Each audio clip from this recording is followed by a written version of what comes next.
There's evidence that warm waters and life exist in the Antarctic. Is this evidence of the hollow earth? It's an article by Shepard Ambelas. It's an amazing story everybody should know. And it's been a cover-up for many years. One of the most compelling accounts is this one. Operation Highjump put nearly 5,000 U.S. military personnel, along with every resource available to the Navy's disposal, in the hands of Admiral Richard Byrd, the operations leader of the U.S. naval mission into the Antarctic.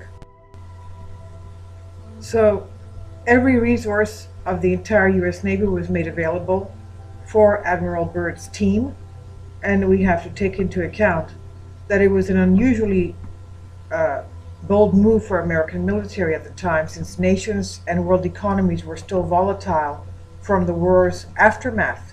And we have to ask questions. Why would the U.S. military be seeking to expand so many resources at the risk of great collateral loss to explore such a harsh region of the planet as Antarctica? What was the rush, and what did they know?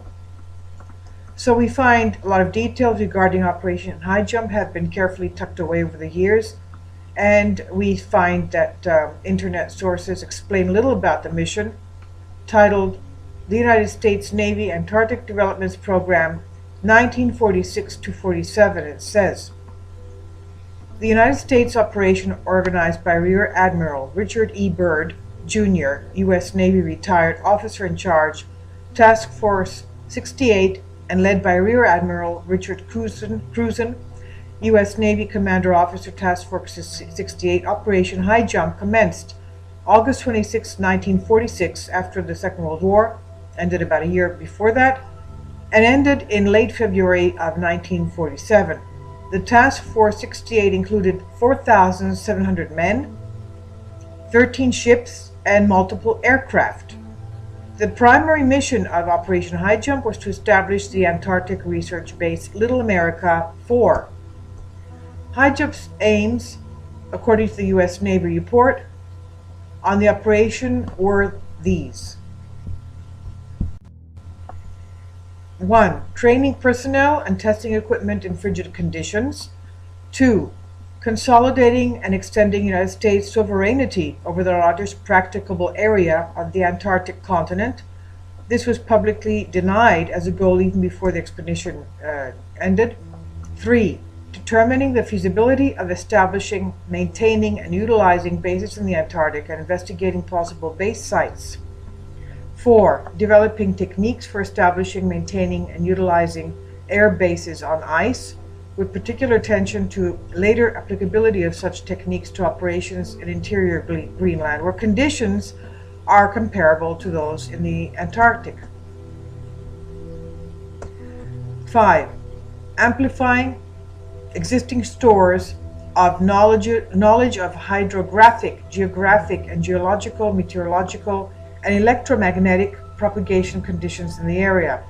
6. Supplementary objectives of the Nanook expedition. The Nanook operation was the smaller equivalent conducted off eastern Greenland. So it's interesting that actual missions detail were shrouded by secrecy, hidden from the American public, and leads us to where we're at this point. Excerpts from the report entitled The Antarctica Enigma reads,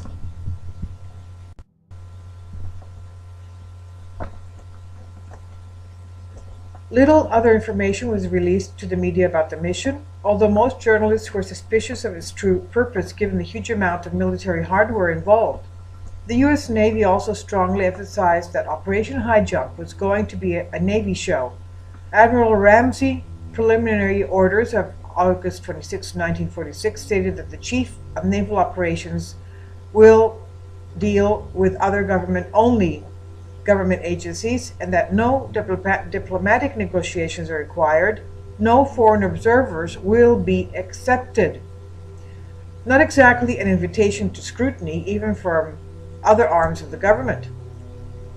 Admiral Byrd was a strategic choice, as he was a national hero to the Americans. He had pioneered the technology that would be a foundation for modern polar exploration and investigation, had been repeatedly decorated and had undertaken many expeditions to Antarctica and was also the first man to fly over both poles, north and south.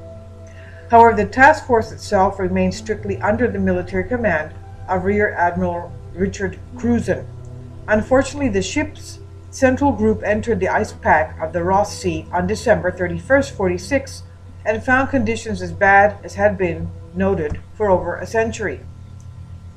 Sea breakers such as the U.S. CGC Burton Island, a ship that had only recently been commissioned and was still undergoing sea trials off the California coast when Operation Highjump was launched, fought to cut a way through the ice to help the men land.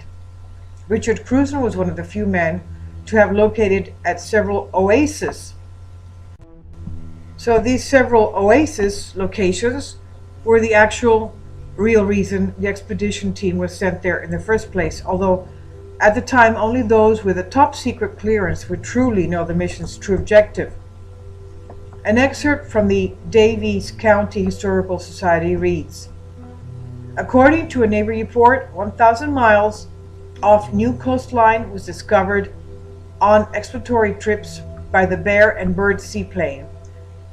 Commented by Secretary of the Navy Frank Knox for his superior seamanship, ability, courage, determination, efficiency, and good judgment in dangerous emergencies, Cruzen was one of the 16 members of the 1939-41 expedition who received the Antarctic Expedition Medal, presented in November 46. On December 2nd of 46, Cruzen once more set sail for the Antarctic continent, this time a task force commander under Admiral Byrd of the Navy's Antarctic Development Project, also known as Operation Highjump. Cruzen led a force of 13 ships carrying some 4,000 men, including meteorologists, zoologists, physicists, and experts from oceanographic studies institutes to the adventure of the lifetime. Besides looking for new scientific data, another purpose of the expedition was to train Navy personnel and to test standard Navy ships and the equipment in cold weather operations. Cruzen navigated through an ice pack of several hundred miles before reaching Little America. Icebergs and unpredictable weather were formidable foes during the course of the expedition. Among the discoveries made in 46-47 expedition was the sighting of two oases. One, a region of ice-free lakes and land. More than 300,000 square miles of unpathed territory were charted on aerial mapping operations.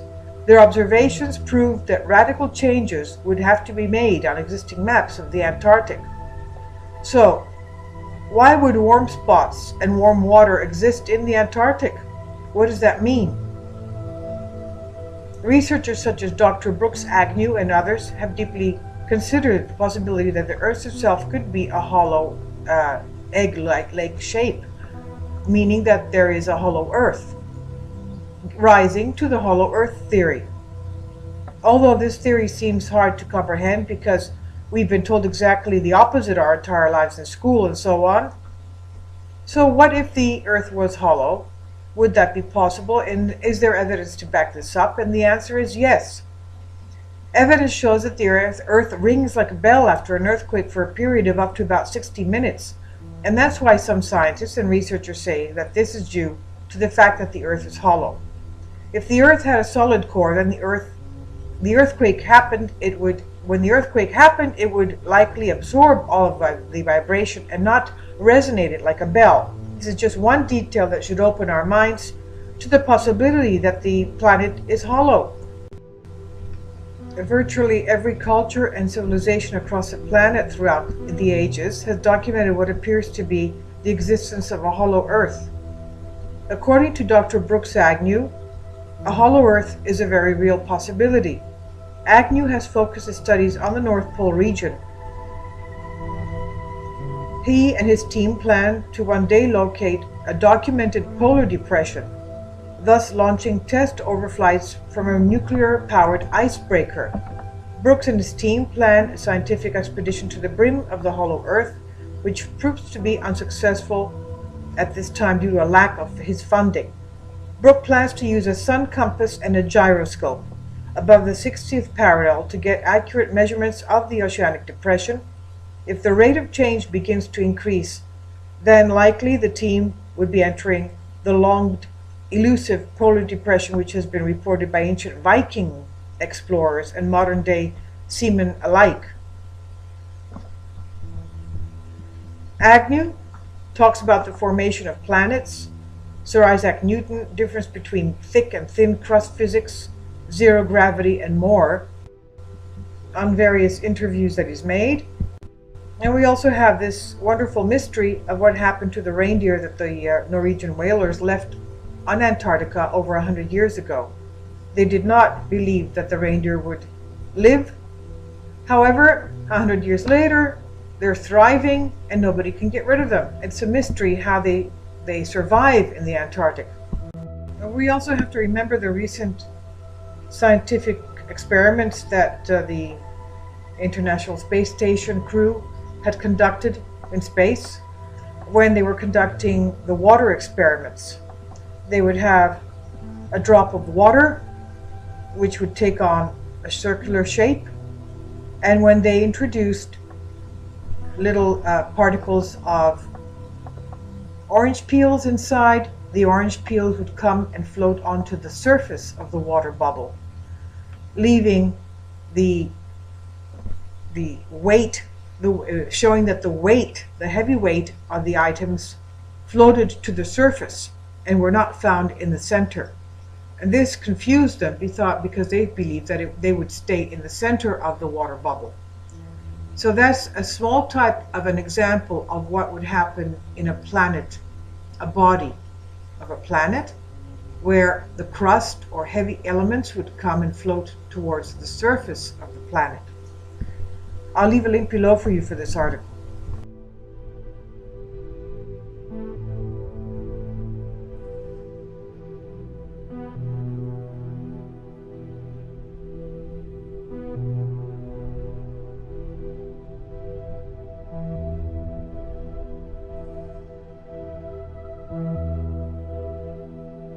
So every resource of the entire US Navy was made available for Admiral Byrd's team, and we have to take into account that it was an unusually bold move for American military at the time, since nations and world economies were still volatile from the war's aftermath.